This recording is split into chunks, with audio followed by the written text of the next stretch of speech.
ठीक है, चलो थैंक यू बच्चे। तो बच्चों आवाज आ रही है मेरी तुम लोगों को?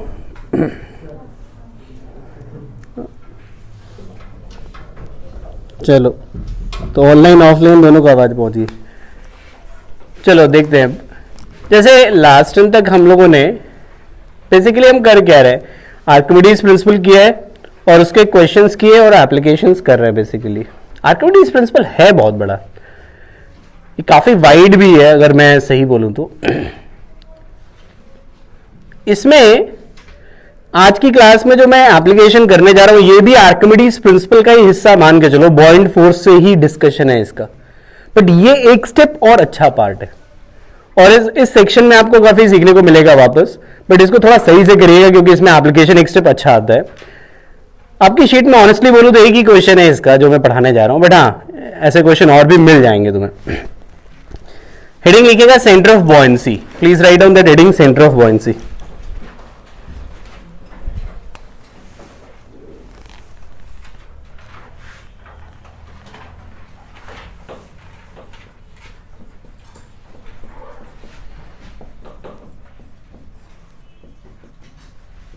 सेंटर ऑफ बॉयंसी देखना बच्चों, सेंटर ऑफ बॉयंसी समझाने के लिए मैं थोड़ा जाऊंगा सेंटर ऑफ मास पे। आप बच्चों अगर याद करो सेंटर ऑफ मास जब आपने पढ़ा था तो उसके बाद हम लोग एक काम करते हैं अक्सर कि जो बॉडी का वेट होता है वो सारा का सारा कहां अप्लाई कर देते हैं, सेंटर ऑफ मास पे। ऐसा हम लोगों ने कई बार किया है बच्चों, बॉडी का सारा वेट अप्लाई कर देते हैं सेंटर ऑफ मास पे। ठीक है बेटा, बॉडी का सारा वेट सेंटर ऑफ मास पे अप्लाई कर देते हैं। इसी तरीके का कुछ कंसेप्ट है सेंटर ऑफ बॉयंसी। ठीक है बच्चों, और बहुत अंधेरा आ रहा है क्या बेटा? दिख तो रहा है ना फिलहाल? यार बच्चे मैं बहुत ज्यादा मदद कर नहीं सकता हूं, मैं कोशिश करता हूं, मैं नहीं कोशिश करता, बुला देता हूं किसी को, तो कुछ मैं कोशिश करता हूं बेटा। कैमरा की हाइट बढ़ा दें बेटा, ये मेरे मुंह तक तो वैसे ही आ रहा है ये। चलो तुम्हारी बात फॉलो कर लेते, बढ़ेगा कैसे? हाँ यहाँ है ना,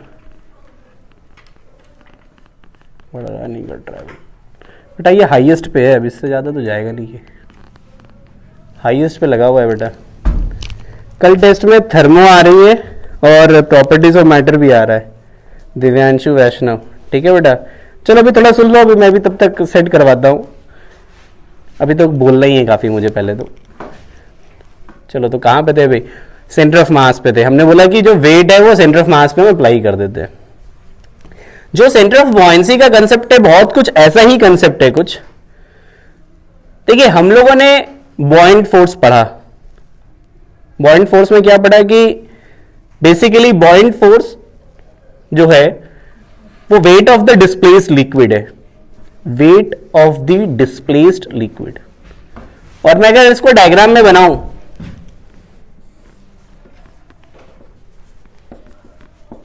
लेट्स से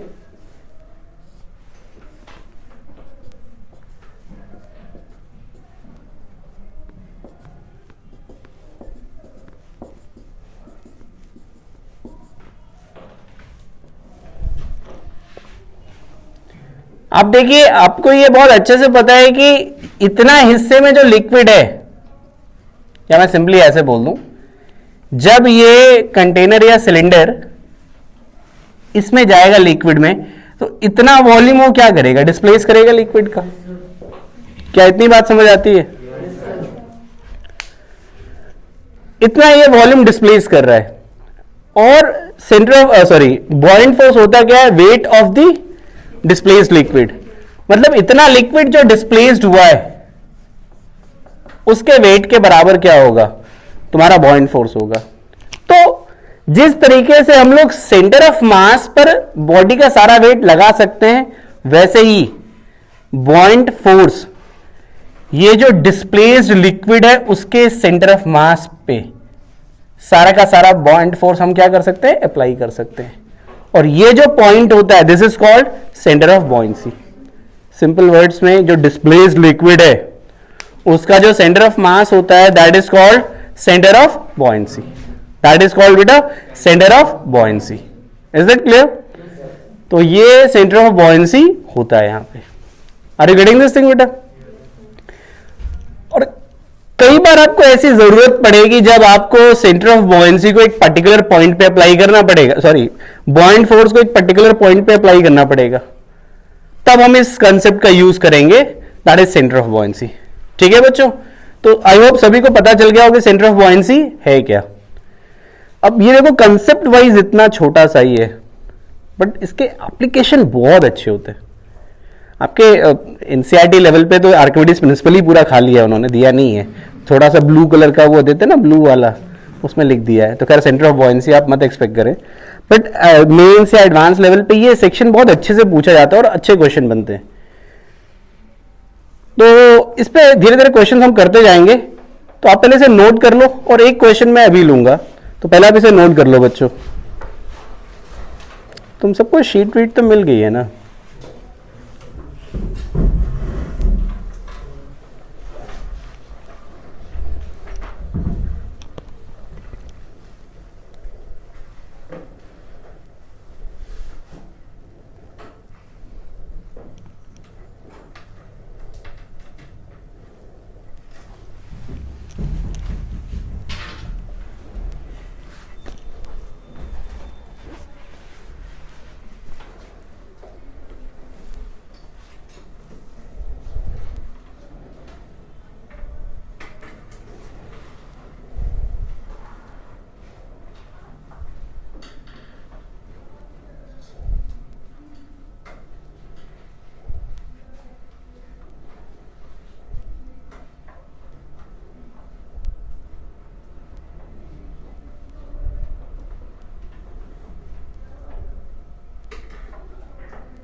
ठीक है बच्चों, क्लियर हो गया आप सभी लोगों को?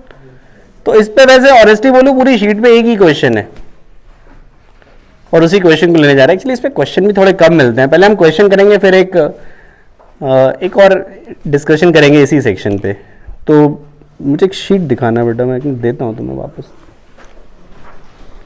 पीछे जाओ ऑब्जेक्टिव वर्कशीट में, page number 31 question number 18, page number 31 question number 18।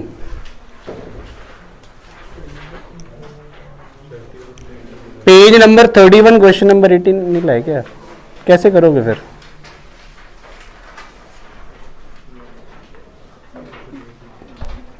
Phone भी नहीं है बच्चे? बेटा कोई दे दो उसको, शेयर करो, देख सके वो क्वेश्चन। वो शीट तो वैसे तो मिल गई है ना तुम लोग को? कोई बात नहीं, देखो किसी से बेटा शेयर कर लो, बेटा दे दो इसको भी, शेयर कर सको इससे। तुम सबके पास देखने के लिए तो है ना क्वेश्चंस बेटा, तो करो फिर। मैडम इसका कुछ हो सकता है क्या? बहुत ही गंदा आ रहा है। एक बच्चा कह रहा है ऐसा लग रहा है सर दिया जलाया हुआ है। कुछ भी हो जाए मैडम, जो सुधार हो जाए, अभी तो जो सुधार हो जाए वो हो सके।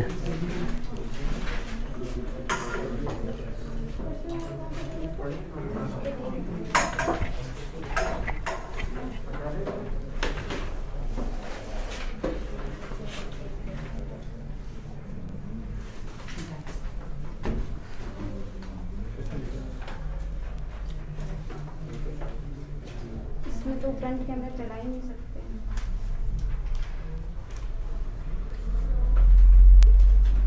आप एक काम करो ना बेटा, मैम मेरे में जूम मेरे से यूज़ कर लो अगर हो सके तो, मतलब रिकॉर्डिंग नहीं होगी, जूम चल जाएगा।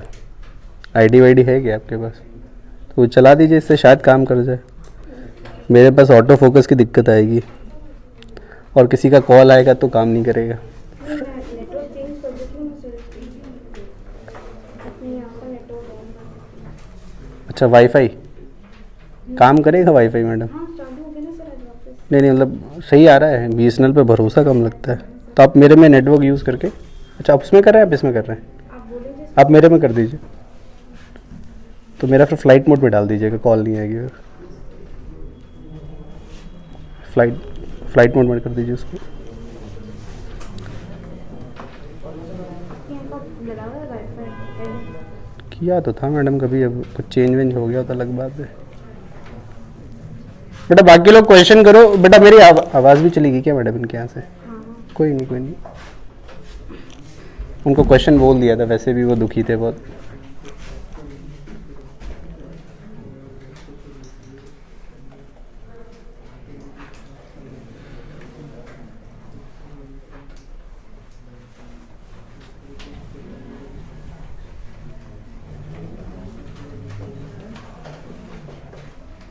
बेटा इस क्वेश्चन को बहुत आराम से पढ़ना और पूरी कोशिश करना है कि क्या कह रहा है पहले ये समझो और करना है क्या है। नहीं आया कोई प्रॉब्लम नहीं है, बट इसको रियलाइज करना बहुत ज़रूरी है। क्वेश्चन एक स्टेप अच्छा क्वेश्चन है, जैसा मैंने पहले ही बोला।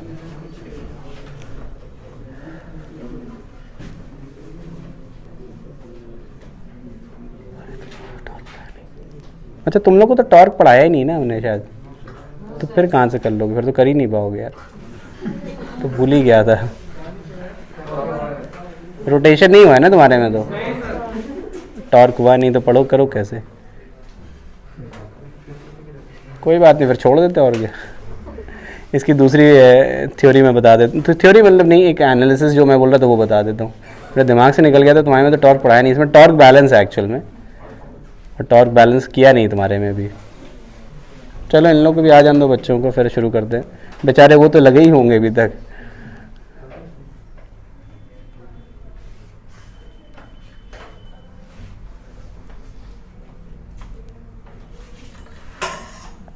फ्रंट लगा दीजिए मैडम, फ्रंट काम करेगा। रियर में तो और ज़्यादा ऑटो फोकस होगा, फ्रंट में भी ऑटो फोकस होगा, दिखेगा तो पता चल जाएगा कि हो क्या रहा है।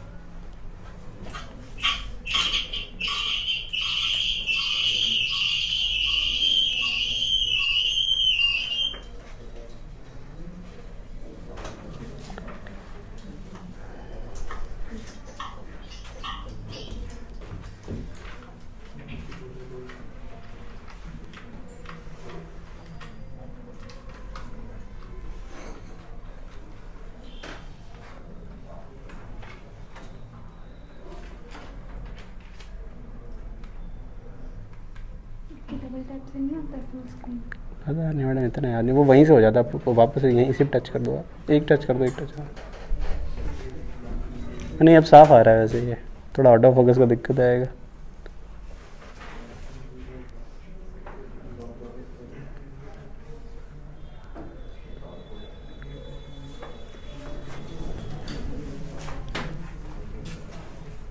बच्चों अब क्लियर है थोड़ा बहुत? अरे बढ़िया क्लियर है तो चलो पहली बात तो जो क्वेश्चन दिया था वो क्वेश्चन मत करो, मैं एक दूसरा एग्जांपल लेता हूँ।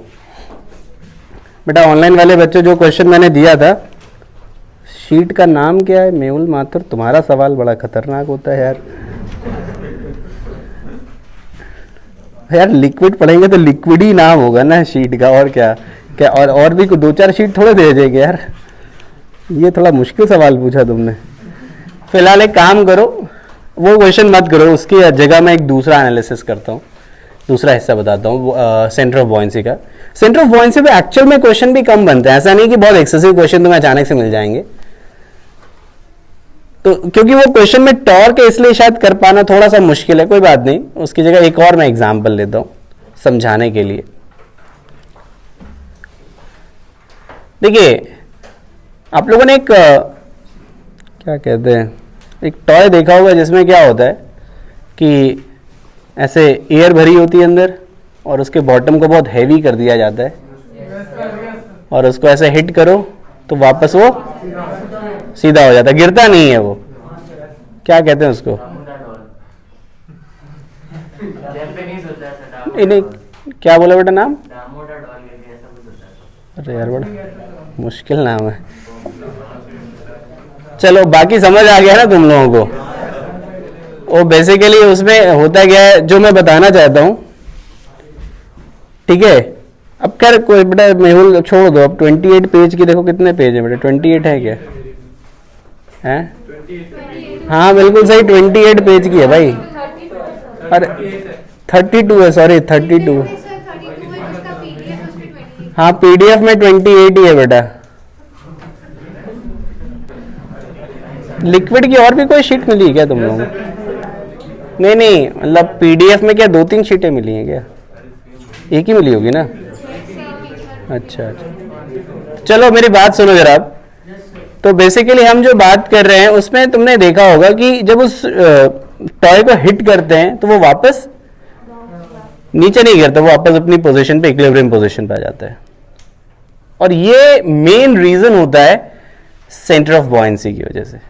एक्चुअल में होता है क्या, देखो एक सिंपल सी मैं बात देता हूं। उसमें अगर तुम उस टॉय में थोड़ा ध्यान दोगे तो उसमें फर्क क्या पड़ता है कि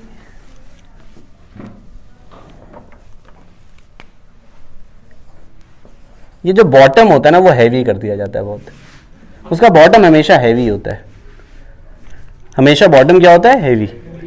अब अगर बॉटम हैवी कर दिया गया तो जो सेंटर ऑफ मास होता है वो ऑलमोस्ट नीचे चला जाता है।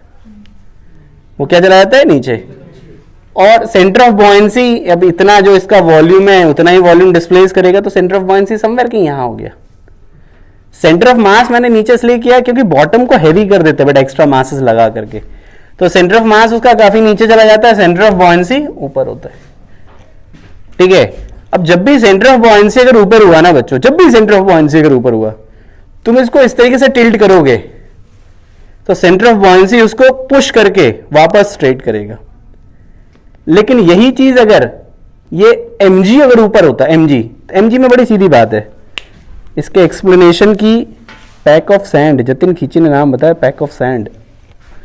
चलो खैर छोड़ दो, इधर देखो। अगर यही चीज, अगर ये बहुत हैवी पार्टिकल है, सेंटर ऑफ मास कहीं बीच में और सेंटर ऑफ बॉयंसी भी कहीं है, लेकिन अगर सेंटर ऑफ मास यहां पे है तो जैसे तुम इसको टिल्ट करोगे ना, इसका वेट बहुत ज्यादा है अगर, तो ये तुरंत नीचे चला जाएगा। लेकिन अगर ये इस तरीके का है कि इसका वेट बॉटम पे चला गया, सेंटर ऑफ मास बॉटम पे चला गया और सेंटर ऑफ बॉयंसी ऊपर है, तो तुम इसको टिल्ट करोगे ना तो सेंटर, ये जो वेट है वो इसको रोटेट नहीं कर सकता, गिरा नहीं सकता। जबकि बॉइंट फोर्स क्या होता है, या सेंटर ऑफ बॉयंसी जो होती है वो ऊपर अगर है तो उसको अपोज करती है, नीचे ले जाने से क्या करती है, अपोज करती है। तो कोई भी अगर ऐसा टॉय बनाया जा रहा है उसमें इस बात का खास तौर से ध्यान रखा जाएगा कि सेंटर ऑफ मास क्या होना चाहिए, नीचे होना चाहिए। सेंटर ऑफ मास क्या होना चाहिए, नीचे होना चाहिए। Is it clear? तो सेंटर ऑफ बॉयंसी के बड़े अलग अलग रोल हो सकते हैं। तो यहां पे अगर मैं सिंपल बात बोलूं तो सेंटर ऑफ बॉयंसी हुआ क्या, जो डिस्प्लेस्ड लिक्विड का सेंटर ऑफ मास है that is called centre of buoyancy. Is it clear? चलो, तो सेंटर ऑफ बॉयंसी में फिर बेटा इतना ही मुझे डिस्कस करना था। इस क्वेश्चन को मैं आगे कभी ना कभी जरूर करा दूंगा जब कभी टॉर्क थोड़ा पढ़ेंगे। इनफैक्ट मैं तुम लोग को टॉर्क कभी बीच में ही पढ़ाने वाला हूं, रेगुलर क्लास में ही, क्योंकि टॉर्क ऐसी चीज है ना जिसका रोटेशन से बहुत लेना देना नहीं है। वो बेसिकली क्या होता है ना कि उसका यूज तो कहीं पे भी आ सकता है, उसका यूज कहीं पे भी आ सकता है। मतलब पढ़ते हम जरूर रोटेशन में, बट उसका यूज अलग अलग हिस्सों पे आता रहता है, तो बड़ी काम की चीज है। तो मैं 1-2 दिन में ये टॉर्क वाला हिस्सा पहले फिनिश कर दूंगा, 1 टर्न लगेगा उसमें, और अच्छा सेक्शन होता है भी है वो। खैर छोड़ो इसको।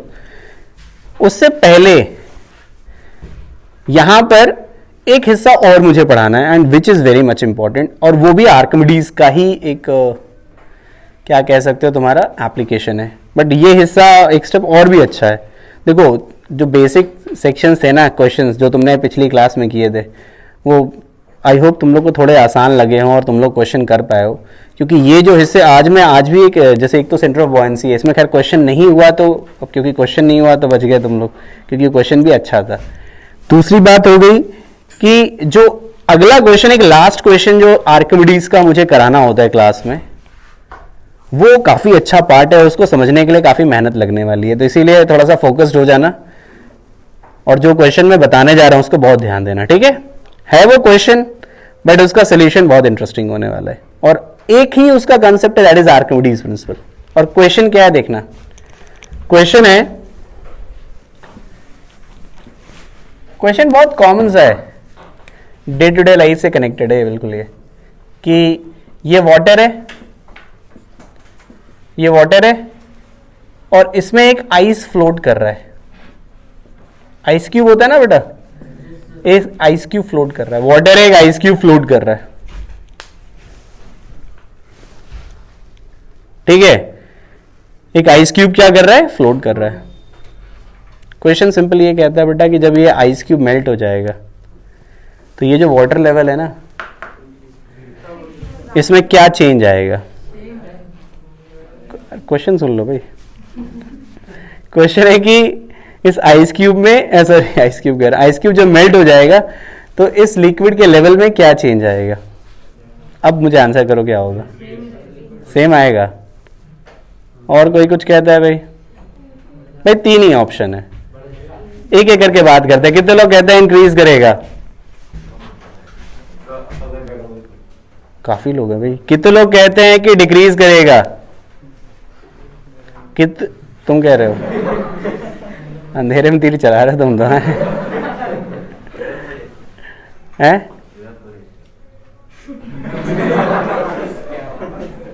मैं सुन नहीं पाया। बेटा तुम अपना ही देख लो यार, हैं खुद का पता नहीं, दूसरे मजे ले रहे हैं। अपने चुपचाप बैठो, नहीं तो मैं तुम्हें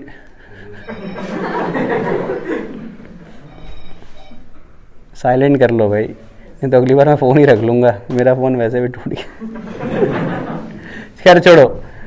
तो कितने लोग कह रहे हैं कि डिक्रीज वाला तो एक ही है, और कितने लोग कहते हैं कोई चेंज नहीं आएगा? 4 लोग हैं। तुम लोग क्या कहते हो भाई? Jayant is saying increase by half of the volume of ice cube, same level वाला जयंत चौधरी है। ओजी पारे कहता है इंक्रीज होगा, राइज होगा, सेम जतिन खींची। Raghav Devra is also saying same increase, Mehul Mathur. चलो, और आंसर है कि सेम रहेगा। आंसर है सेम रहेगा। अब जिन्होंने सेम कहा है वो क्या रीजनिंग देगा कोई कि तुक्का मारा था? हैं? सर मेरे ख्याल से सर कि पानी का सर आइस में और पानी जब बनेगा तो वॉल्यूम सर सेम ही रहता है सर। जब आइस को डालेंगे उतना ही वाटर डिस्प्लेस करेगा जो वो पानी बनने के टाइम में, मतलब इंक्रीज होगा। और कोई? सेंटर ऑफ वॉल्यूम, अपन सारा वॉल्यूम सेंटर में मारते हैं। नहीं, सेंटर ऑफ बॉयंसी से कोई लेना देना नहीं। हंसो नहीं यार, उसने कोशिश तो की यार। देखो सबके तुक्के भी नहीं बैठते हैं भाई। जिसने भले तुक्के से सही मारा उसको भी सम्मान देना जरूरी है। ABCD तो करनी है वहाँ पे। और कोई रीजनिंग देगा बच्चों? मतलब दे सकते हो, मतलब गलत सही तो एक अलग चीज़ है। और कोई स्टूडेंट? जो इसने रीजनिंग दी है बिल्कुल सही है, उसकी रीजनिंग एब्सोल्युटली सही है। एक्चुअल में इसको मैं मैथमेटिकली प्रूव करूंगा वैसे, बट जो उसकी रीजनिंग है ना वो बिल्कुल परफेक्ट है। उसने ये बोला, मैं रिपीट कर रहा हूं, कि जितना वो वॉल्यूम डिस्प्लेस करेगा,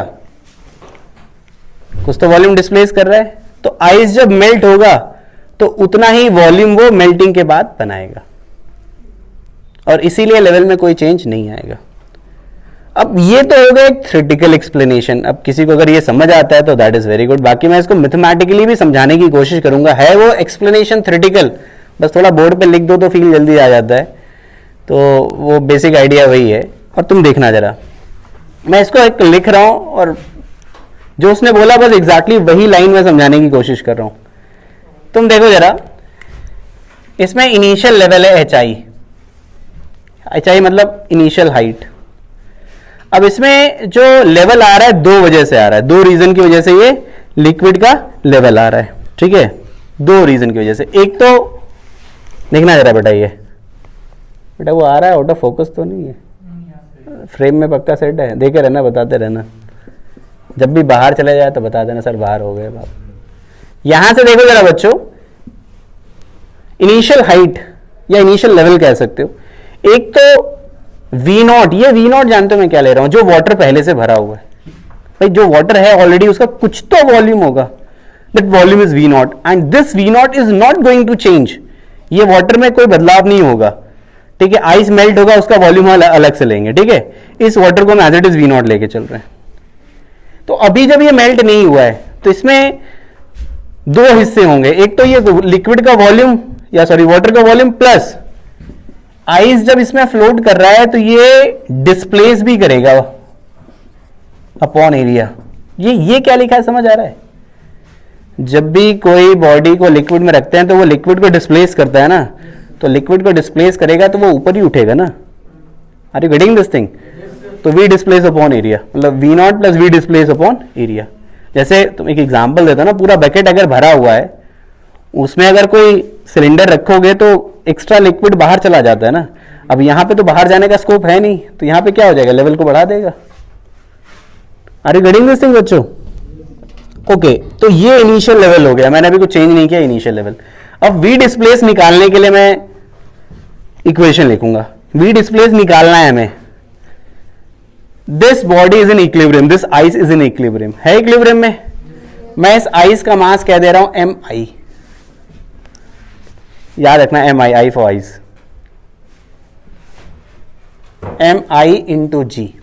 ये वेट हो गया, ये वॉल्यूम डिस्प्लेस करेगा, V displace into density of water into gravity.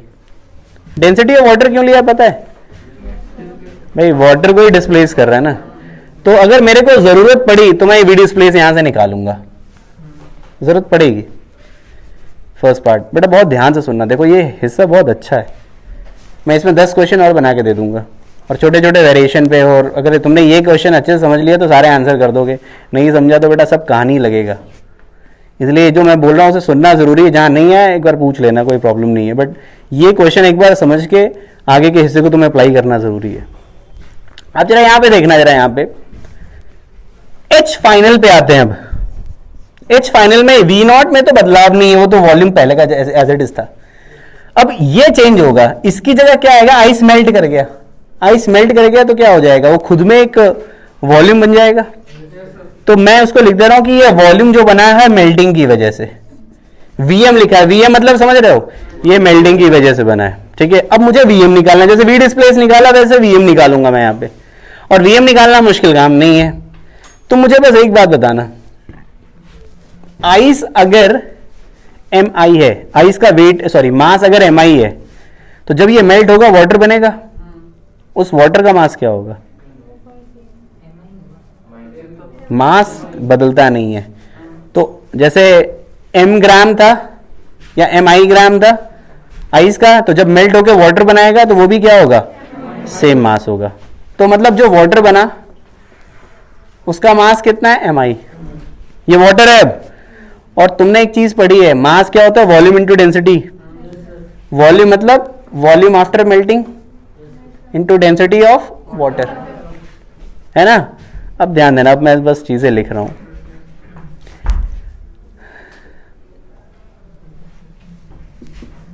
मैं यहां पे क्या कर रहा हूं बच्चे, कि H final minus H initial लिखूंगा, सुनते रहना, H final minus H initial. अब मुझे ये बताओ, अगर ये टर्म पॉजिटिव आ गया, फाइनल हाइट अगर ज्यादा आ गई तो लेवल बढ़ जाएगा, अगर ये नेगेटिव आएगा तो लेवल डिक्रीज कर जाएगा, और जीरो हुआ तो नो चेंज। अब वैसे आंसर तुम्हें पता है, तो पक्का पता है कि ये बराबर आना ही चाहिए।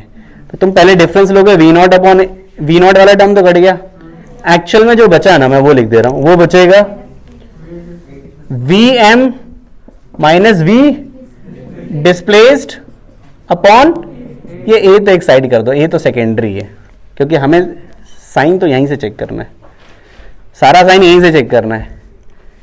ये डेल्टा एच लिख देता हूं मैं, चलो अब वैल्यू रखूंगा मैं बच्चों, H V M, V M, V M क्या आएगा, M I upon row W minus V displace, G से जी काट देना, एम आई अपॉन, अब मेरे ख्याल से कुछ बताने की जरूरत नहीं है। इसका मतलब क्या हुआ, जो वी डिस्प्लेस था ना वही मेल्टिंग से मिला। Is it clear? ये क्वेश्चन खत्म हो जाता है, ये क्वेश्चन खत्म हो जाता है। काम करो, पहले इतना नोट करो, फिर हम आगे बढ़ेंगे। आई होप बच्चों सभी को एक्सप्लेनेशन क्लियर हो। कहां से रिपीट कर दूं कि पूरा?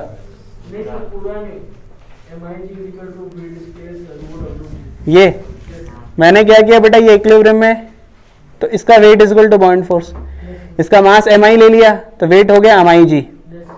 अब बॉइंट फोर्स के बराबर होना चाहिए, तो बॉइंट फोर्स क्या होता है, वॉल्यूम डिस्प्लेस्ड, और जिस लिक्विड को डिस्प्लेस किया है रो डब्ल्यू इंटू जी। ठीक है, और किसी लाइन में प्रॉब्लम हो तो पूछ लेना बेटा।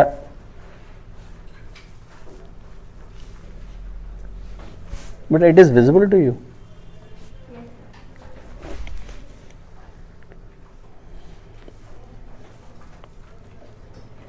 ये बहुत अच्छा कंसेप्ट है, जेई ने इस पे बहुत अच्छे अच्छे क्वेश्चन पूछे हैं, मतलब तुम्हें अलग अलग बुक्स में भी बहुत अच्छे अच्छे क्वेश्चन मिल जाएंगे, और ये टेढ़े क्वेश्चन होते हैं बेटा, आसान नहीं होते, मतलब डाइजेस्ट करना कई बार मुश्किल होता है कि बताओ मेल्टिंग के बाद भी वॉल्यूम सेम है।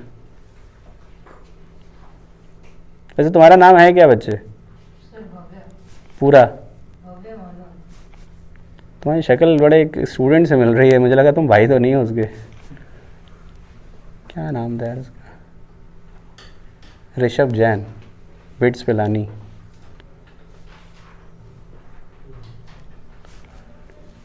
मतलब नाम नहीं है बिट्स पिलानी, मतलब उस कॉलेज में गया तुम लोग सोचो ऋषभ जैन बिट्स पिलानी कैसा नाम है।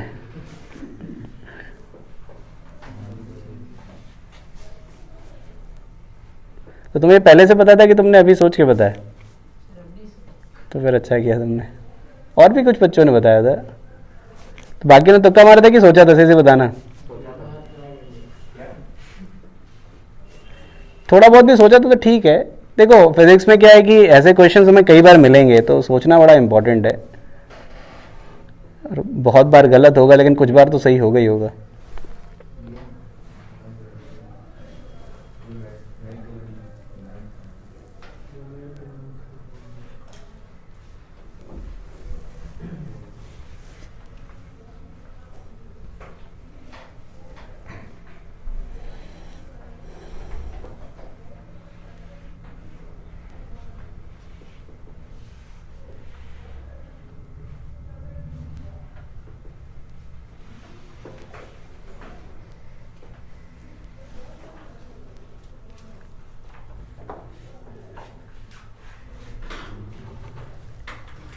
HIR प्लीज मतलब क्या हो गया यार?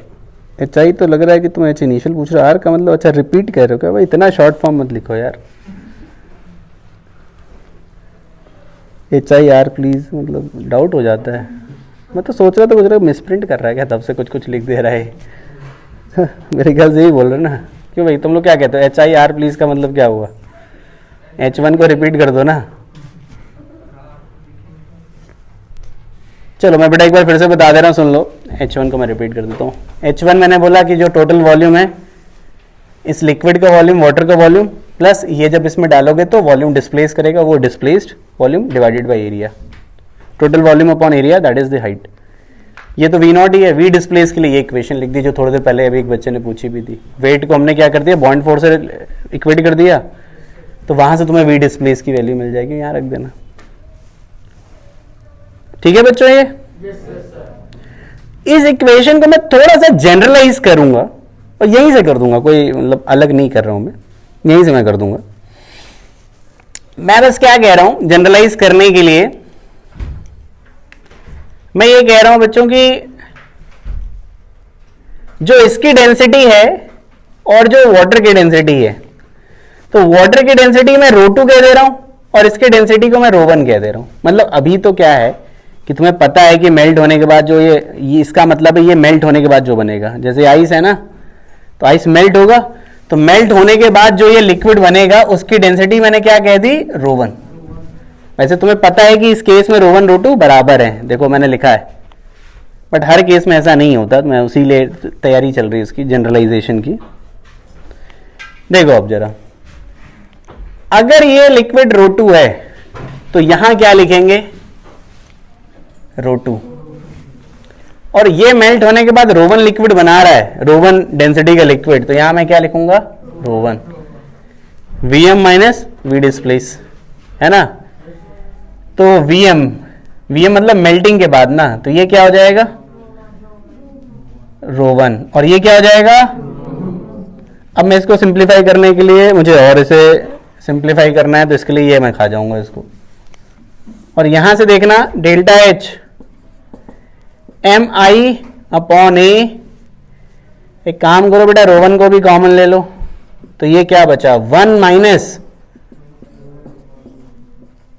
अब ये सब तो यार देखो कांस्टेंट है, साइन किस पे डिपेंड करेगा, इस पे, साइन इस पे डिपेंड करेगा, मतलब मैं उसको सिंप्लीफाई करके डेंसिटी पे ले आया हूं। अगर हम इसके साइन को पता कर लेना तो हमें लेवल इंक्रीज डिक्रीज पता चलता रहेगा। अब जैसे इस केस में तुम्हें पता है कि ये वाटर था, मेल्ट होने के बाद ये भी वाटर बनेगा, ρ1 ρ2 बराबर है 0, हो गया। ध्यान रखना रो1 क्या है, रो2 क्या है। रो2 लिक्विड का है डेंसिटी, ठीक है। नोट कर लो इसको, फिर एक क्वेश्चन और मैं देता हूं।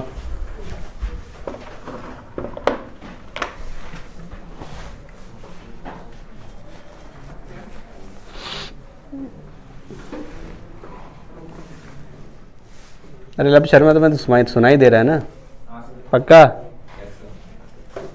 तुम लोग डाउट पूछने में बहुत जल्दबाजी कर देते हो कई बार, हैं? सब्र रखो यार, हो जाएगा। वैसे ये क्लासरूम सबसे मतलब पसंद है मुझे, ये सबसे ज़्यादा अच्छी लगती है मतलब क्लासरूम।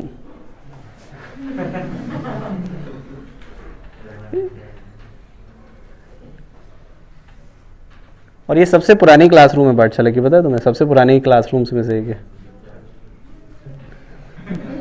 दिख रहा है? देख लेना बेटा, ऊपर लकड़ी है, गिरना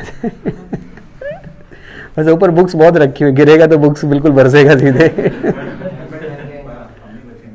है बेटा, आगे वाले बचे हुए हैं।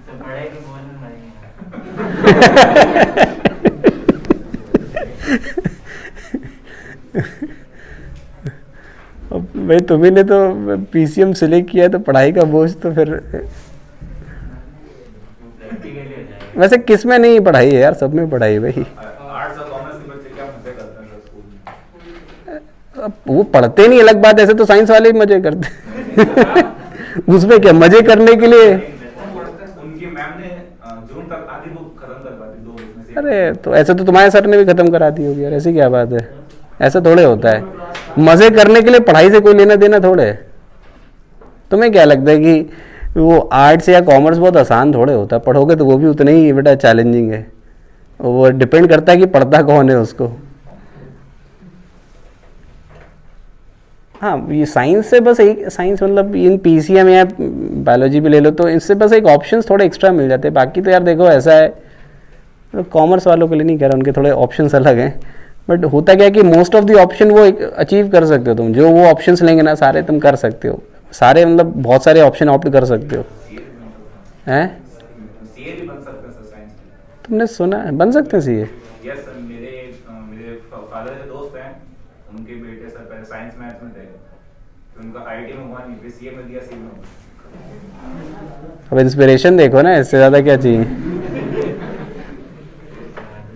मतलब मेरा ये नहीं कहना, मेरा कहना है कि ऑप्शंस ज़्यादा होते हैं, बस और कोई रीज़न नहीं। तुम लोग भी इसीलिए लेते हो, generally most of the student यही लेते हैं कि देखो आजकल अगर तुम देखो तो सबसे आसान करियर तो इंजीनियरिंग ही है, जिसे देखो तो इंजीनियर ही होता है वह पड़ोसी उसका।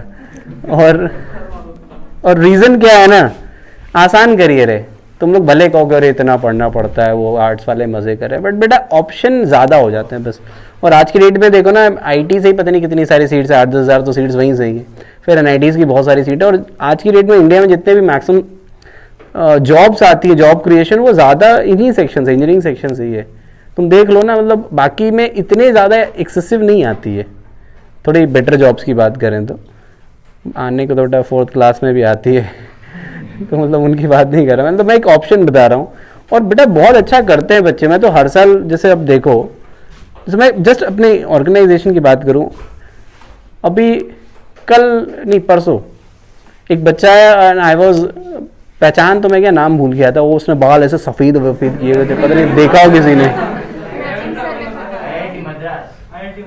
और उसने भी क्या है कि अब तुम सोचो ना कि उसकी एज हार्डली भी जस्ट लास्ट ईयर, क्या इस साल हाँ इसी साल कॉन्वोकेशन हुआ है, मतलब जस्ट इस साल अभी वो पास आउट हुआ है। अभी मुझे लगता है अभी उसका कॉन्वोकेशन हुआ होगा। और तो मैं तो भूल गया, मुझे लगा फाइनल ईयर में ही है।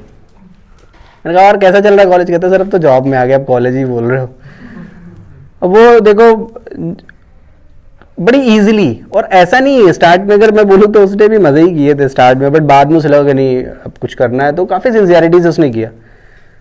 लेकिन उसने 2 साल अच्छे से किया, और उसका बेनिफिट ऐसा नहीं कि कॉलेज में नहीं पढ़ना पड़ता, कॉलेज में ही पढ़ना पड़ता, बट आप सिक्योर्ड हो जाते हो कि हाँ थोड़ा सा अच्छा कॉलेज में करेंगे तो विल गेट सम जॉब। अब मैं ये नहीं कह सकता कितनी अच्छी मिलेगी कितनी बुरी मिलेगी, वो तो आपके पर्सनल कैलिबर पे डिपेंड करता है कि सेम आईडी से एक बच्चा काफ़ी ज़्यादा अच्छी जॉब लेता है, कोई कम अच्छी भी जॉब लेता है, तो वो आपके कैलिबर पे डिपेंडेंट होता है। बट हाँ आप एक चीज़ सिक्योर हो गया कि हाँ यू विल बी। तो आप ये सोचो ना कि फ़र्क है, ये चीज़ फ़र्क पड़ता है। और ये मैंने एक एग्जांपल दिया था, कई सारे एग्जांपल है कि हमें बहुत बाद में पता चलता है कि मैं जनरली क्या होता है, मेरे बच्चों से इतनी बात हो नहीं पाती, क्लासेस में ही फंसे रहते हैं, तो कभी कभी मिलने आते हैं। जनरली क्या होता है, काउंसलिंग के समय बहुत बात होती है बच्चों से, क्योंकि होता क्या है कि जैसे बच्चे जैसे सिलेक्ट होते हैं फिर वो मैसेज करेंगे, सर ये कॉलेज अच्छा है कि ये कॉलेज, इस कॉलेज में ये ब्रांच अच्छी कि ये ब्रांच। हमने कहा हमने थोड़े किया यार वहाँ से फिर अब क्या करें, तो कुछ तो याद हो गए, इतने सालों से करें तो कुछ तो याद रहता है, हाँ ये वाला अच्छा, ये वाला अच्छा। फिर क्या होता है, पुराने स्टूडेंट को फोन करेंगे उसको, अच्छा ये बताओ तुम्हारे कॉलेज में ये अच्छा है कि ये अच्छा है। तो जनरली ऐसे बहुत बात होती है। तो अभी मैंने बीच में काफ़ी काउंसलिंग, उसमें तो बंद भी था, तुम लोग की क्लासेस ऑनलाइन ही होती थी, ऑनलाइन में टाइम ही टाइम था। आधी क्लासेस तो घर से ही ले रहे थे, घर में आराम से लिया फिर सो गए, जा करके फिर लिया फिर सो गए। एक दिन तो पता नहीं तुम्हारी क्लास में था किसमें, क्वेश्चन दे दिया, मैंने कहा बैठे तो बैठे बैठे जब नींद ले रहा था मैं तो भूल गया, मैंने कहा हो क्या रहा है यार ये। तो फिर उसमें बात की, तो उसमें सडनली जिससे पूछ रहा था, मैंने कहा हाँ भाई कैसा कॉलेज चल रहा, सर मेरा प्लेसमेंट हो गया, इसमें हो गया। मैंने कहा अच्छा तुम कहाँ थे, वो NIT सूरत में था, अच्छा चलो तुम्हारा हो गया। अच्छा तुम NIT भोपाल में तो वहाँ हो गया, अच्छा तुम IIT दिल्ली में थे, तुम्हारा भी हो गया। तो कॉन्स्टेंटली मेरी जिनसे बात हुई तो एक बड़ा अच्छा लगता है कि हाँ, तो फिर मुझे लगता है कि एक आसान करियर है। और ऐसा नहीं है कि वो सब बिल्कुल शूरवीर थे, बिल्कुल कि बहुत पढ़ाकू थे। देखो पढ़ना तो पड़ता है, बिना पढ़े तो नहीं होने वाला, क्योंकि अब कुछ गेन करना है तो कुछ तो थोड़ी मेहनत करनी पड़ेगी ना, फ्री में थोड़े सब मजे करोगे। तो वो थोड़ी मेहनत की, बट ऐसा नहीं है कि सब इस तरीके से मेहनत करें कि बिल्कुल वो मोहित व्यास की तरह 26 रैंक की लाने वाले थे, नहीं या अर्पण की तरह 72 रैंक लाने वाले थे, ऐसा नहीं। अर्पण के बैच के था जो उस दिन आया था बच्चा, वही खड़ा था नीचे, में काफी देर बाद हुई, वो अर्पण के बैच में था। तो वो सब कोई 72 लिया या सडनली कोई 500 लिया, ऐसा कोई जरूरी नहीं है।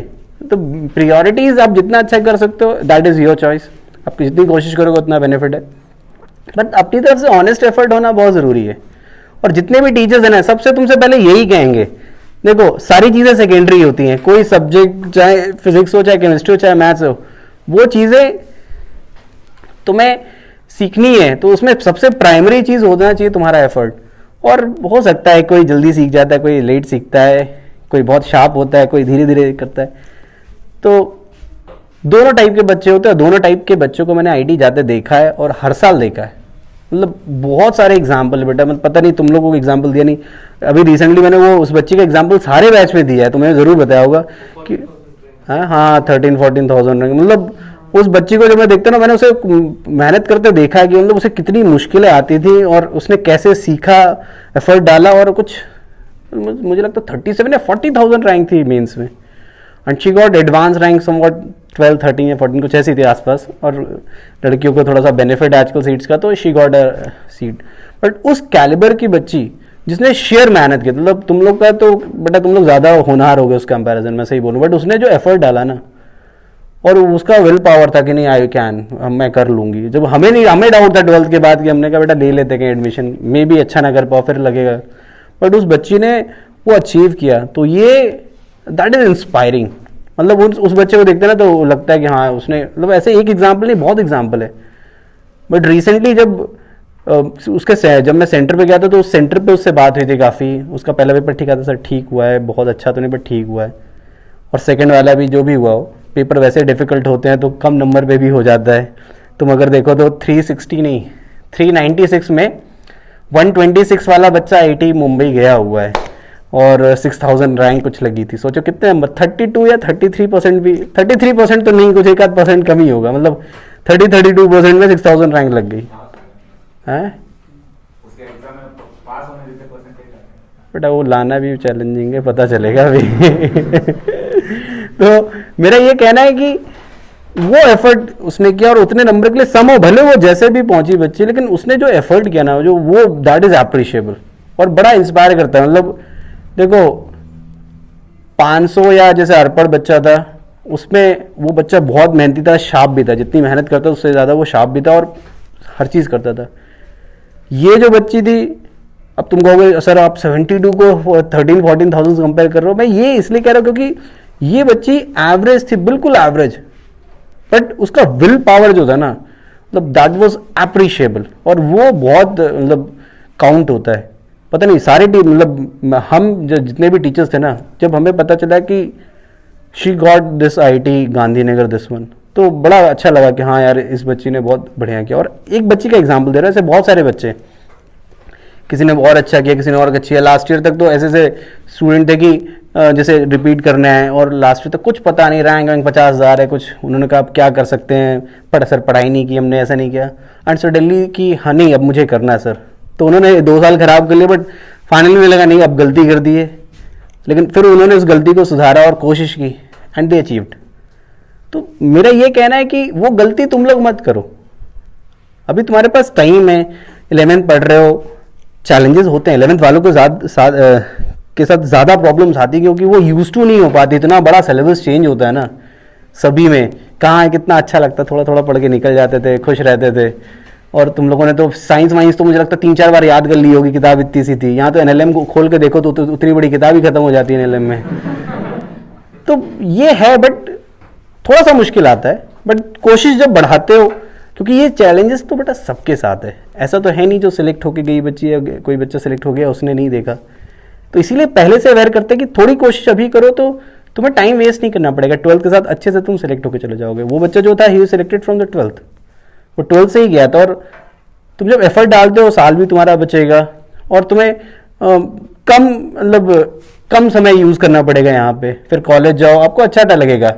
लेकिन यही है कि हाँ अगर ये टाइम वेस्ट कर दिया तो देखो टाइम कहीं ना कहीं तो तुम्हें यूटिलाइज वापस करना पड़ेगा। आज नहीं कर रहे हो तो अगर तुम्हें अच्छा कॉलेज चाहिए तो फिर बाद में तुम स्पॉइल करोगे 1 साल, और वो ज़्यादा पेनफुल होता है। तो समझदारी ये है कि अभी से लगे रहो, क्योंकि तुम जितने भी बच्चे आए हुए हो, हम सभी जानते हैं कि कोई ऐसा तो है ही नहीं कि यहाँ पे तुम मेरे से 11th की NCERT पढ़ने आए हो। अगर वो पढ़ने आया तो शायद ये सही जगह है भी नहीं, क्योंकि यहाँ पे तुम देखो तो हम पता नहीं क्या क्या, कई बार कई सारी चीज़ें, ये चीज़ें NCERT में कभी मिलेगी नहीं तुम्हें, और तुम्हें मैं क्या क्या पढ़ा रहा हूँ, ये पता नहीं क्या क्या डिस्कशन कर रहा हूँ, तो फिर that is not the right place. But अगर वो मोटिव है तो थोड़ी सी कोशिश करोगे ज़रूर होगा। हाँ फिजिक्स में थोड़ी ज़्यादा कोशिश करनी पड़ेगी, चैलेंजेस ज़्यादा हैं, तो ठीक है करो, थोड़ा कम समझ आएगा, जितना है उतना करो। 12th में भी हम ये सब सारी चीज़ें रिवाइज करते हैं, हर चीज़ एक एक करके करते हैं। तो वो जो फाइट होनी चाहिए वो कम नहीं होनी चाहिए। मैं अक्सर बच्चों को देखता हूँ पहले फ्रस्ट्रेट हो जाएंगे, अरे नहीं होगा, और ऐसा तुम्हारे साथ नहीं कईयों के साथ होता है। बट अल्टीमेटली विनर वही है जो इन सब सिचुएशंस को हैंडल करे और पॉजिटिव रहे लास्ट तक पॉजिटिव रहना बड़ा ज़रूरी है।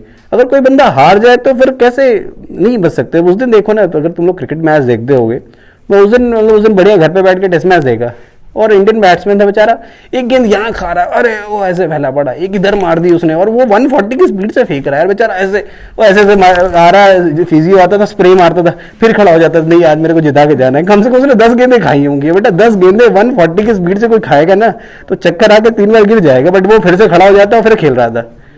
तो दैट इज द एफर्ट। वहां पे उसको ये था कि नहीं यार अगर नहीं किया तो हार जाएगी, एक्चुअल में वो शायद विकेट नहीं बचते तो हार जाती, और वही हिम्मत चाहिए होती है। नहीं तो उसके पास क्या था, कहता है रिटायर्ड भैया क्यों खा 140 की गेंद, और वो एक मार रहा है, दूसरी मार रहा है, 10 गेंद पड़ी पड़ी, इधर बेचारा इधर मार खाता है, फिर इधर खाता है, फिर ऐसे लेट जाता है, दौड़ता है, फिर उठ के खड़ा हो जाता है। तो दैट इज दी, उसे पता है कि आज मैंने ये किया तो आई विल, उसका क्रेडिट मिलेगा, लाइफ टाइम मिलेगा। तो वही चीज़ है, अगर तुम आज वो पेन लोगे, एफर्ट करोगे, तो उसका क्रेडिट जो है लाइफ टाइम मिलेगा। क्योंकि एक स्टेबल करियर के लिए इनिशियल अप्रोच बहुत अच्छी होनी चाहिए। मैं ऐसा नहीं कहता कि आईटी तुम्हारे लिए इनिशियल अप्रोच है, कोई भी एक अच्छा कॉलेज अगर लेते हो, चाहे वो बेट्स हो, आईटी हो, अच्छी एनआईटी हो, दैट विल हेल्प यू, क्योंकि आगे जाकर के भी तुम्हें पढ़ना पड़ेगा, तुम अपने एफर्ट के बेसिस पे ही कोई आगे करियर में प्रोसीड कर सकते हो। बट ये नहीं है कि वहां जाके करना, यहीं से तुम्हें अप्रोच करना है, क्योंकि ये हैबिट होती है, एफर्ट डालने की एक हैबिट होती है। अभी से अगर वो हैबिट होगी तो आगे फिर एफर्ट करोगे, अभी से पता चले नहीं अभी नहीं कुछ नहीं होगा तो पहले तो पहुंच ही नहीं पाओगे वहां तक, अगर पहुंच भी गए तो बेटा वहां फेल होके मर जाओगे तुम, ठीक है। तो दैट हैबिट इज इंपॉर्टेंट। चलो, तो हम लोग बात कर रहे थे यहाँ पे इस चीज की। अब देखो यहीं से मैं थोड़ा सा इसको जनरलाइज कर दिया, देखो यहाँ पे अब मैंने एक क्वेश्चन की बात की थी और मैं स्लाइड से चेंज करूंगा क्वेश्चन में। अब ये जनरल हिस्सा थोड़ा तुम्हें मदद करेगा, बट तुम लोग है ना फॉर्मुलेशन देखो कर सकते हो। मैंने तो सही बताऊं, ये फॉर्मुलेशन करने का बस एक मोटिव होता है, खुद को बचा लेना। खुद को बचाने का तरीका मैं कहूंगा फॉर्मूला रट लो और इससे तुम्हारे क्वेश्चन सॉल्व होंगे। बट एक्चुअल में अगर तुमने फॉर्मूला ही केवल रटा तो केवल तुमसे इसी टाइप का क्वेश्चन सॉल्व होगा, और इसका अगर बेसिस समझा तुमने पूरा तो फिर तुमसे ऐसे सारे क्वेश्चन सॉल्व होंगे इस टाइप के, और भी थोड़ा बहुत इस कंसेप्ट के क्वेश्चन होंगे। तो फर्क यही है, मैंने इसे फॉर्मुलेट जरूर कर दिया है मैं अगला क्वेश्चन दूंगा तुम कर दोगे, लेकिन मैं थोड़ा सा वेरिएशन डालूंगा फिर चेंज हो जाएगा। इसलिए इसका जो बेसिक कंसेप्ट है वो समझना जरूरी है कि इसने जितना वॉल्यूम डिस्प्लेस किया और जो मेल्ट होकर के वॉल्यूम बना वो दोनों बराबर थे, इसलिए लेवल में चेंज नहीं है। ठीक है। और अगला क्वेश्चन ये है कि अगर इस वाटर की जगह मरकरी होता, अगर इस वाटर की जगह मरकरी होता तो ओवरऑल लेवल मतलब जितना भी लिक्विड आता है मेल्टिंग के बाद, मरकरी प्लस वो जो वाटर बनता है मेल्ट होने के बाद, ओवरऑल जो लेवल है लिक्विड का वो चेंज होगा कि नहीं होगा, कि बढ़ेगा कि घटेगा? अगर मरकरी होगा ये वाटर की जगह, तो ये वाटर है ना, इसकी जगह मरकरी होता तो नहीं होगा, मतलब उसमें भी दो ऑप्शन है भाई। मुझे ये मत बोलो कि चेंज होगा कि नहीं होगा, मुझे ये बताओ कि तीन में क्या ऑप्शन होगा, क्या होगा? डिक्रीज। कितने लोग कहते हैं कि इंक्रीज होगा? कितने लोग कहते हैं कि डिक्रीज होगा? कोई नो चेंज वाला भी है? क्यों भाई, कोई नो चेंज वाला भी है? अरे तुम लोग तो मैथ्स ही गलत कर दिए। ये देखो, ये 13.6 होता है, ये 1 होता है, ये जब डिवाइड करोगे तो क्या हो जाएगा? ये 1 से कम होगा, ये 1 से कम, मतलब ये छोटी वैल्यू लेगा, लेकिन 1 से सब्ट्रैक्ट करोगे तो ये 1 से कम हो जाएगा। ये पॉजिटिव रहेगा कि नेगेटिव रहेगा? और डेल्टा एच पॉजिटिव होने का मतलब क्या है? Answer should be increase. क्या बेटा तुम लोग को तो मतलब गर्मा गर्म जलेबियां दी, वो भी मुंह जला लिया, खा भी नहीं पाए। देखो ना, ये रोटो क्या है? मरकरी 13.6 बड़ा तो होता है ना, ये तो पता है, और ये वाटर हो गया 1, तो ऑब्वियसली ये टर्म पॉजिटिव आने वाला है, that height is going to increase, level is going to increase. ठीक है। और अगर लॉजिकली सोचो तो बड़ी सिंपल सी बात है। देखो तुम ये जो इक्वेशन है भाई, इसमें बेसिकली क्या आएगा? ये डिस्प्लेस करेगा ना, तो डिस्प्लेसमेंट से आएगा mass upon density of mercury, और ये डिस्प्लेस्ड वॉल्यूम कम होगा, जबकि जो मेल्ट वाला आएगा वो mass upon density of water, तो वो ज्यादा होगा। तो डिस्प्लेस कम कर रहा है और मेल्टिंग से ज्यादा आ रहा है, तो ऑब्वियसली लेवल क्या हो जाएगा? राइज कर जाएगा। क्या मेरी बात समझ आई बच्चों? एक क्वेश्चन और अच्छा कर लूं मैं, एक क्वेश्चन और अच्छा सा है काफी। अरे मैं अपना फोन ढूंढ रहा हूँ, मुझे तो भूल ही गया था, फोन वहां लगा हुआ है। टाइम बचा हुआ है कि नहीं बचा हुआ? वैसे टाइम क्यों 7 बजे हो गए ना अब तो? हैं? किसने बोला है? तुम्हें पता है आज मैंने क्लास कितने बजे शुरू की है?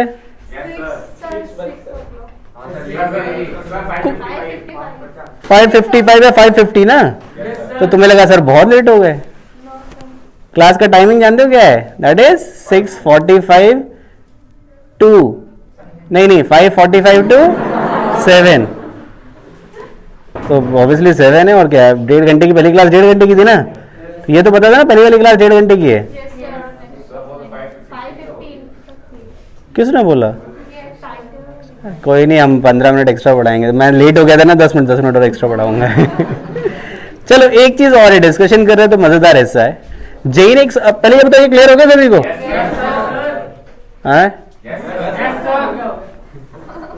एक तो पता नहीं चलता आवाज कहाँ से आ रही, मुंह मास्क होता है तो पता चले आवाज वहां से आ रही, मैं उधर देख रहा हूं तो। चलो एक बड़ा अच्छा क्वेश्चन जेई ने पूछा, और वो भी बहुत बढ़िया सवाल है, और उसे मैं दे रहा हूं, और मुझे पूरा भरोसा है कि काफी लोग उसमें गलत करेंगे।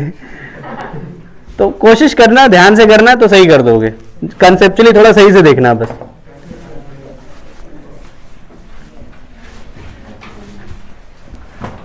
देखो बहुत बढ़िया क्वेश्चन है बेटा, इसे तुम बिल्कुल हल्के में मत लेना कि ये जैसा दिख रहा है तुम बड़े उछल के आंसर दे, तो नहीं, सोच के देना आंसर, क्योंकि ऑब्वियस आंसर जब दिखेगा ना तो तुम्हें कई बार डाउट क्रिएट करेगा। ये क्वेश्चन क्या था? देखो इस तरीके से एक वुडन ब्लॉक है, ठीक है,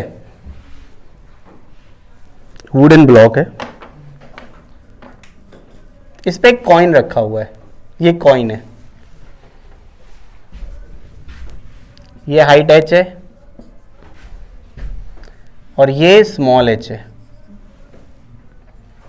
इस तरीके से रखा हुआ था। फिर क्या किया, कॉइन मेटल का होता है, पता है ना, इस कॉइन को ऐसे डिस्प्लेस कर दिया वाटर में, ऐसे डिस्प्लेस करके गिरा दिया। ये इनिशियल कंडीशन है, और इसको डिस्प्लेस करके नीचे वाटर में, वाटर ही मान लो, वाटर में गिरा दिया। उन्होंने क्वेश्चन में पूछा, दो चीज़ों पे कमेंट पूछा, ऑप्शन थे 4, ऑब्जेक्टिव था ये। उन्होंने स्मॉल h और कैपिटल H दोनों पे कमेंट करने को बोला, मतलब स्मॉल h इंक्रीज करेगा या डिक्रीज करेगा और कैपिटल H इंक्रीज करेगा डिक्रीज करेगा। इस तरीके से उन्होंने 4 ऑप्शन बना दिए, ठीक है।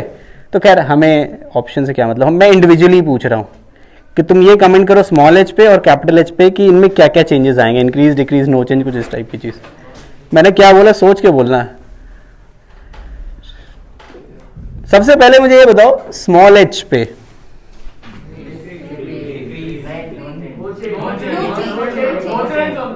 स्मॉल h पे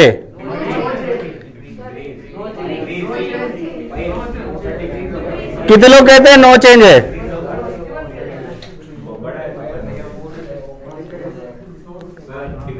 अरे एक एक करके यार, कितने लोग कहते हैं नो चेंज है?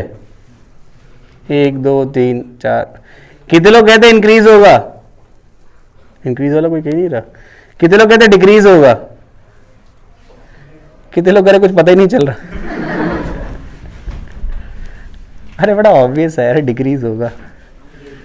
तुम देखो ना, ऊपर वेट लटका रखा है, जैसे तुम इसको नीचे गिराओगे तो ऊपर ही जाएगा ना। क्यों, ये तो तुम लोग ज्यादा ही डर गए क्या? आदित्य वीर सिंह, क्वेश्चन है बेटा स्मॉल h और कैपिटल H में क्या चेंजेस आएंगे अगर इस कॉइन को गिरा देंगे तो? स्मॉल h में चेंज निकालना मुश्किल नहीं है, that is going to decrease. Small h क्या होगा? डिक्रीज होगा। क्या मुझे इसमें कुछ एक्सप्लेनेशन देने की जरूरत है? बेटा ऊपर वेट रखा हुआ है, ऑब्वियसली गिराओगे तो ऊपर ही जाएगा ये। इसमें तो सही बताऊं तो बॉयंसी लग भी नहीं रही अभी, मतलब आर्किमिडीज का ज्यादा यूज नहीं था, कॉमन सेंस ही था। आर्किमिडीज का यूज अब आगे लगेगा कैपिटल H में, और इसको ध्यान से आंसर करना है कि it is going to increase decrease no change. बेटा दिमाग की अपने दिमाग को ज्यादा यूज करो मुंह से ज्यादा। कुछ लोग मुंह ज्यादा ही यूज करते हैं, दिमाग कम यूज करते हैं। तो आंसर देने से पहले जरा सोच के दो, 1 मिनट सोच लो, फिर मैं पूछता हूं। जो मैंने पढ़ाया उसको सोचो बस। डिस्प्लेस्ड वॉल्यूम और क्या नाम है, मेल्टिंग तो है नहीं खैर, तो यहां पे 2 बार डिस्प्लेस्ड वॉल्यूम को कंपेयर करना है। मेल्टिंग तो हो ही नहीं रही ना, गिरा रहे हैं, तो 2 बार तुम्हें चेक करना है डिस्प्लेस्ड वॉल्यूम।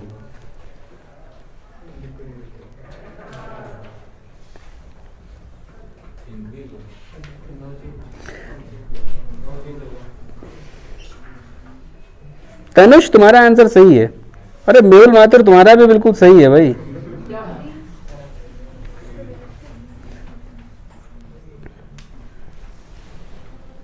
तनुष तुमने सही दिया है, मेहुल माथुर सही दिया है, तुमने खतरनाक आंसर दिया। तनुष तुमने एक बार में सारे दोनों ऑप्शन सही दिए थे, चलो इट इज अप्रिशिएबल। इधर वाले अप्रिशिएट नहीं हो पा रहे, क्या होगा बताओ अब जरा मुझे। अच्छा नो चेंज वाले कितने हैं ये बताओ, डिक्रीज वाले कितने हैं? मैं रीजन भी पूछूंगा। और इंक्रीज वाले कितने हैं? तो आंसर है डिक्रीज। बताओ कैसे? इसे वो इसने भी बताया था। हाँ हाँ तुमने उठाया था ना हाथ भाई। मतलब बेटा भरोसा रखो, ऐसे किया फिर बाल खजुआ लिए। क्या है ये सब? सर कॉइन अंदर गिरा तो जितना कॉइन का वॉल्यूम है उतना वाटर डिस्प्लेस हुआ, तो पहले जो हाइट थी उससे कम हो गई ना। और पहले कितना डिस्प्लेस किया? पहले वुड और कॉइन का मिला के जो था। वुड तो अभी भी डिस्प्लेस करेगा, जैसे इसको गिराओगे ना बेटा तो वुड तो अभी भी वॉल्यूम डिस्प्लेस करेगा। वैसे तुम काफ़ी हद तक पहुंच गए, थोड़ा सोच लो, काफ़ी तुमने आंसर कर दिया है। जो इसने बोला ना, मैं बस इसको थोड़ा सा करेक्ट करूंगा, बाकी इसने काफ़ी सही बोला है। कॉइन का ना मास ज्यादा होता है तो वोट को ज्यादा नीचे रखते हाँ, इसने पूरा कर दिया। तुम यही बोलना चाहते थे क्या?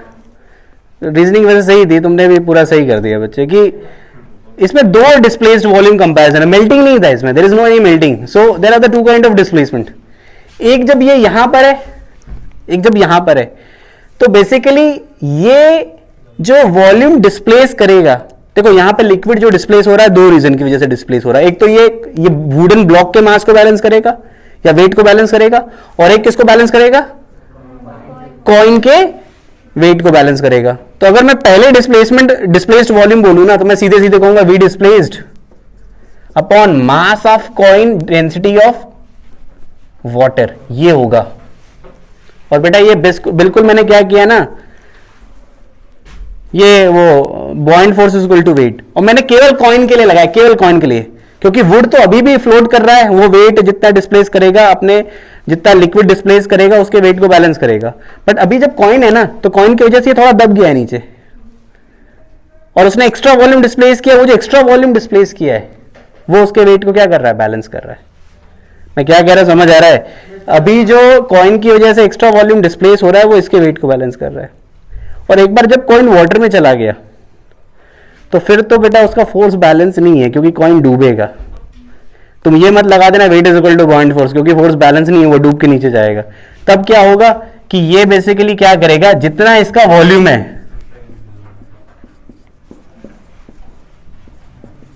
उतना ही क्या करेगा, ये वॉल्यूम डिस्प्लेस करेगा। अब तुम्हें यह देखना है कि वॉल्यूम कब ज्यादा डिस्प्लेस हो रहा था, पहले की बाद में? तो पहले ज्यादा डिस्प्लेस हो रहा है क्योंकि यहां पे तुमने मास ऑफ कॉइन को डेंसिटी ऑफ वाटर से, डेंसिटी ऑफ वाटर कम होता है और कॉइन का डेंसिटी क्या होता है? ज्यादा होता है। तो पहले वो ज्यादा वॉल्यूम डिस्प्लेस कर रहा है, बाद में कम। तुम्हारी शक्ल देख के लग रहा है कि कहानी कुछ पता नहीं चली है, हैं? सोच लो सोच लो।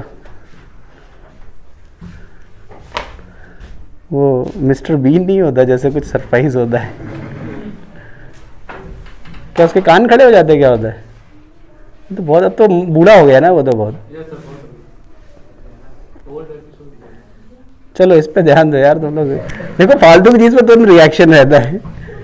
मुझे ये बताओ बच्चों, पहले ये सोच लो क्या मैंने बोला। मैं बस एक लाइन बोल रहा हूँ जो उसने बोला कि पहले जो वो वॉल्यूम डिस्प्लेस कर रहा था, वो डिस्प्लेस्ड वॉल्यूम वो डिस्प्लेस कर रहा था जो इसके वेट को बैलेंस कर रहा था, जो इससे निकाला हमने। और बाद में जब डूब गया तो वो अपने एक्चुअल वॉल्यूम के बराबर का वॉल्यूम डिस्प्लेस करेगा, जो कि बाद में कम डिस्प्लेस कर रहा है और पहले ज्यादा डिस्प्लेस कर रहा था। तो पहले ज्यादा डिस्प्लेस कर रहा था तो हाइट ज्यादा होगा, लेवल ज्यादा होगा। बाद में कम डिस्प्लेस कर रहा है तो हाइट कम होगी, और आंसर डिक्रीज ही है बच्चे। अब आप सोच लो बेटा, मैं 1 मिनट दे रहा हूं, जस्ट टेक योर टाइम, और नहीं आया तो पूछ लेना, मैं वापस बता दूंगा, बट देख लो तुम।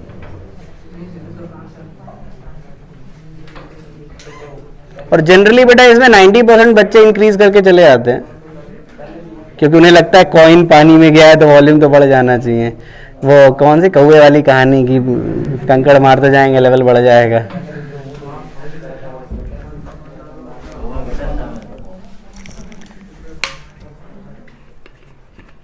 क्या कह रहा? बेटा कौवा तो सही था, तुम गलत हो, पता नहीं चल रहा कौन सही कौन गलत है। सर इसका मैथमेटिकल प्रूफ यही है ना, ये देखो ना मैथमेटिकल प्रूफ लिखा हुआ है, वो देखो। अबे तुमने तो आंसर दिया था तुक्का मार दिया था क्या? है? तो कॉमन सेंस ही तो मैंने भी लगाया है, मेरे कौन से पता। मैंने बोला कि जो पहले डिस्प्लेस हुआ है वो कॉइन के वेट को बैलेंस करेगा, ठीक है। यहां पे देखो जो लिक्विड डिस्प्लेस हो रहा है, दो रीजन की वजह से डिस्प्लेस हो रहा है। एक तो इसके वेट को बैलेंस करेगा ब्लॉक को, एक कॉइन को। तो ब्लॉक वाले से मतलब नहीं, क्योंकि ब्लॉक तो पहले भी है बाद में भी है, फ्लोट कर रहा है। इसकी वजह से जो एक्स्ट्रा वॉल्यूम डिस्प्लेस हुआ था वो इसके वेट को बैलेंस करेगा, weight is equal to buoyant force. और मैंने वहां से ये mass of coin upon density of water, ये भी डिस्प्लेस निकाला। अब जब ये एक बार यहां गया तो डूब गया। जब डूब जाता है तो जितना उसका खुद का वॉल्यूम है ना, उतना वॉल्यूम डिस्प्लेस करेगा। वो वॉल्यूम क्या होगा? Mass of the coin divided by mass of density, sorry mass of coin divided by density of coin, mass of coin divided by density of coin. ये वैल्यू कम होगी, वो वैल्यू ज्यादा होगी, क्योंकि यहाँ डेंसिटी ऑफ कॉइन की density ज़्यादा होती है भाई, ठीक है। अब कंपैरिजन करके देख लो फिर से, देख लो बेटा, ज़्यादा तो नहीं हो गया, पता चले कि मैंने जोश में ज़्यादा ही पढ़ा दिया कि आज कुछ अच्छा पढ़ाना है। ये कंसेप्ट है बड़ा इंटरेस्टिंग, बस आप सोच के देखो। और बेटा ये तुम ये मत सोचो कि एक क्वेश्चन ऐसा है, और बनाए जा सकते हैं। तुम अगर देखो तो मैंने तुमसे बोला था ना, फॉर्मूला अगर तुमने केवल रट्टा मार करके यूज किया तो तुम वैसे ही सवाल कर पाओगे। और ये क्वेश्चन क्या था, जो उस क्वेश्चन का बेसिस था उसको यूज किया इसने। और ऐसे में बेटा 10 क्वेश्चन और प्रिपेयर करके दे सकता हूँ, कोई बड़ी बात नहीं है। मतलब ये जेई में बहुत पहले आया था और ऐसे क्वेश्चन बनते हैं, तुम बुक्स में उठा के देखोगे अलग अलग टाइप के क्वेश्चन मिल जाएंगे। बट प्राइमरी क्वेश्चन क्या है उसको अच्छे से समझना जरूरी है, ठीक है। चलो तो ये हिस्सा समझ आ गया आप सभी को। तो हाइड्रोस्टैटिक्स बहुत हद तक हम खत्म कर चुके हैं। अगली क्लास से will start with the hydrodynamics. Hydrostatics बहुत बड़ा है, हाइड्रोडायनेमिक्स थोड़ा छोटा है, और थ्योरी के नाम पे कमी है और इतना तो नहीं है। तो हाइड्रोडायनेमिक्स पढ़ने में तुम्हें अच्छा लगेगा, थोड़ा छोटा है। उसके बाद एक विस्कोसिटी और पढ़ाएंगे, वो सबसे छोटा है। और सबसे मुश्किल वाला हिस्सा सबसे लास्ट में आएगा, सरफेस टेंशन। तुम लोग के स्कूल में हो गया क्या ये सब? हाँ, कोर्स हो गया? नहीं भाई, कोर्स नहीं हो गया। चलो फिर पूछ लो यार, और क्या है, सब आएगा। प्रॉपर्टीज बोला है, थर्मो ज़्यादा होगा।